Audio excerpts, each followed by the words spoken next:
Hello, my name is Autumn Jacobs.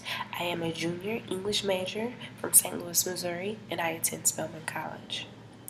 This is my video response for the Summer Teaching Fellowship Program with Uncommon Schools.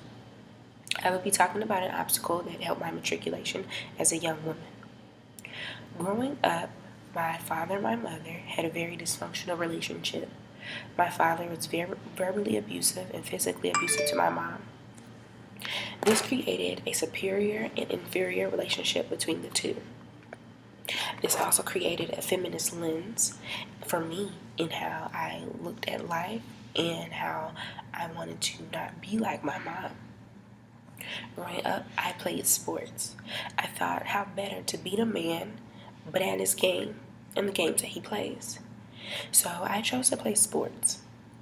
I didn't really want to indulge in my feminine side. I thought that it made me weak because that's what my mother showed. And she never combated with my father for some reason. And I thought that, wow, why doesn't she? So growing up, my mentality was very strict in feeling that I never want to feel weak and less. And there always needs to be equality for women just as much as men. And so entering into my sophomore year here at Spelman, I challenged myself. I stepped out of my comfort zone and I entered into a pageant. And this was so new because I never really embraced my feminine side nor indulging in anything that had anything to do with beauty. Entering this pageant, I knew I was going in blind. I didn't know what was expected. I knew I would have to be in a gown. I knew I would have to have a talent, but I really didn't know what was the identity that in concept that went with a pageant queen and being a contestant in the pageant. I was literally exhausted, mentally mostly, because I was trying to balance not only coursework, but just my morals and values along with this mentality of a pageant queen and a contestant in the pageant. To me, it was very exhausting. And I had to find a balance. And also, my physical was very challenged.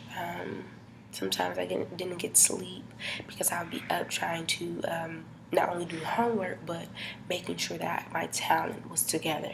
So the day of the pageant, I would be ready to go on stage.